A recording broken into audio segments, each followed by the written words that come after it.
IT라든지 BT 이런 새로운 어떤 과학 기술 이런 걸 접목을 하고, 그 다음에 농업을 단순한 생산에 머물지 않고 이것을 가공을 하고 유통을 하고 때로는 관광이나 서비스 이런 쪽으로 연결을 접목을 하는 6차 산업 과정. 6차 산업 얘기를 하니까 생각나는데, 이 이야기는 일본의 그 동경대학에 계시던 이마무라 선생님이라는 분이 하셨던 이야기인데요. 우연하게 그분이 95년 무렵이었는데, 그 무렵에 제가 여기 정현 의원이 계신다마는 그때 전경련에서 우리 연구 용어를 가져오는데 농촌 경제에 관한 얘기였습니다. 그래서 그것 때문에 일본에 갔다가 이마무라 교수를 만나서 6차 산업 얘기를 듣고, 그걸 한국의 새농민이라는 잡지에 우리나라의 6차 산업은 언제 될 수 있을까 이런 얘기를 소개를 드렸던 그런 기억이 납니다. 지금부터 오래전 이야기죠. 오래전 이야기인데 지금 이제 드디어 예를 들면 예를 들면 오랫동안 이렇게 숙성이 돼서 지금은 정책까지 이렇게 끌어올리는데, 제가 그것을 어떻게 예를 들자면은 우리 농정으로서 이것을 발전시킬 것이냐 하는 이런 숙제를 하고 있다는 말씀입니다. 그 다음에 최근에 유통에 대한 이야기를 많이 합니다. 어제 오늘 이야기도 아니고 쉬운 과제가 아니지만 전국에 흩어져 있는 소규모 생산자들, 소규모 또 소비자들, 그리고 그 중간에 있는 작은 유통 상인들 이런 부분들을 일시에 어떻게 단계를 줄이거나 비용을 절감하는 게 쉬운 건 아닌데는, 그럼에도 불구하고 이것이 국민들이 많이 걱정하는 부분입니다. 더군다나 요새 기후가 불안정해지고 이렇게 되다 보니까 수급에 대한 먹거리 이런 것에 대한 걱정이 많이 늘어나고 있습니다.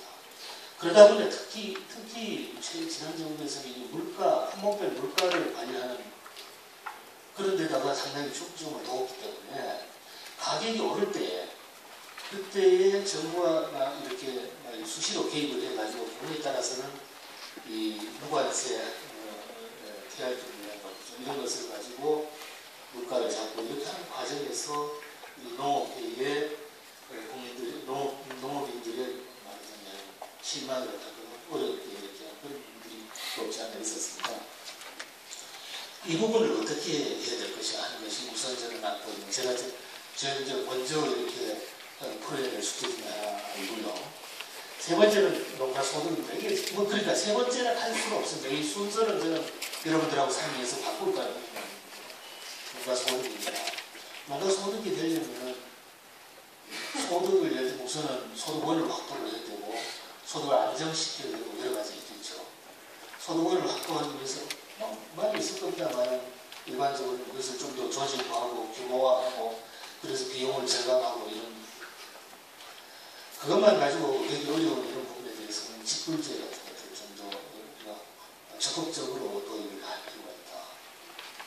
그리고 또 어느 부분에 대해서는 이 보험제도 이런 걸 통해서 이 소득을 좀 더 안정시킬 필요가 있다.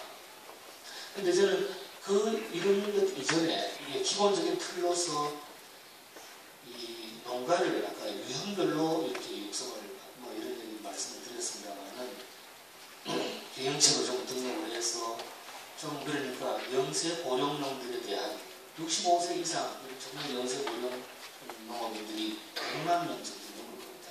이런 부분들에 대해서 최소한의 이 생활 안정 이런 것들을 할 수 있도록만 좀 해준다면은 그래서 그분들이 좀 더 인생을 편안하게 살 수 있도록 해줄 수 있다면 이런 희망을 가지고 있습니다.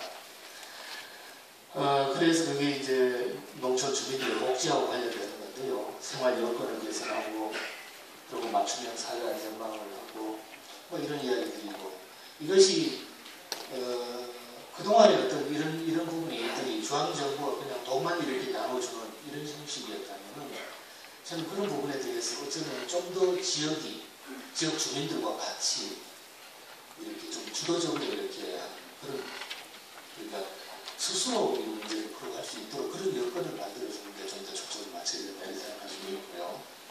그러나 이제 그분들의 힘과 이것만 가지고 부족하니까 요즘 귀농귀촌 젊은 사람들도 많습니다만 이런 인력들 아니면 도시에 계시는 그 분들 가운데서도 재능기부 은퇴를 했다 하지만 아직도 62세, 30세 아직 사업인데 내가 한번 도시에서 얻은 지식과 경험, 기술 이런 것들 가지고 농촌을 위해서 활용해보겠다. 이런 분들을 해서 정말 우리가 함께 잘 사는 그런 농촌운동 이런 것들을 그래서 좀 더 활력 있는 농촌 그래서 우리 국토를 이 대도시만이 아니라 전 국민이 전국을 좀 더 넓게 이렇게 사용을 할 수 있는 그런 시기에 좀 만들어 보고 싶다. 이런 일을 함에 있어서 그리고 이제 소비자 안전인데요. 소비자 안전이랄까요. 식량 문제인데 저는 개인적으로 이제 지금 설명을 마지막으로 드립니다만은 어쩌면 농업개혁가 해야 될 일 중에 가장 중요한 책임 중에 하나가 안전한 농식품을 안정적으로 이렇게 공급하는 것. 국민들에게 안전한 먹거리를 걱정 없이 제공하려고 하는 것. 이것이 제일 큰 역할이 아닌가 이런 생각을 가지고 있습니다.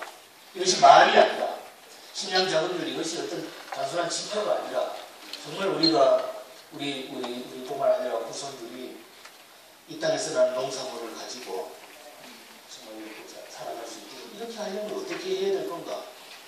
여러 가지 있을 겁니다. 예를 들자면은 우선 농업 땅부터 저는 조사를 해라 이렇게 이야기를 해놨습니다. 유기농지부터 조사한다. 놀고 있는 땅에다가 사료 작물을 재배하든 아니면 아까 우리 이정철 회장님 밀농사를 짓든 고래농사를 짓든 필요하면 직불도 이렇게 줘서 땅을 활용하자. 산지도 활용하자.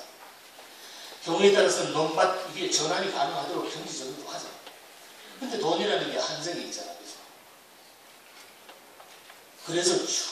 그래서 우선순위가 좀 조정이 될 필요가 있고 그래서 국민들을 좀 더 설득을 할 필요가 있고 우리가 걱정 없이 이렇게 살기 위해서는 이런 부분에 대해서는 국민들의 좀 도와주십시오. 이렇게 부탁을 할 때도 좀 있겠다 이런 생각이 들어서 이런 국민공감농정위원회 이런 것들을 한번 만들어보자 이렇게 생각했고요. 관련 부처하고 협의를 하고 그리고 스마트 농정 아주 기초 통계부터 이렇게 좀 더 그리고 우리가 지원한 모든 금액들 이것을 대상자별로 이렇게 관리에 등록해서 철저하게 관리를 해가지고 여러분들이 낸 세금이 한 푼이라도 헛되이 쓰이지 이런 부분들을 확실하게 좀 하자. 이것이 제가 가지고 있는 기본 틀 중에 하나예요.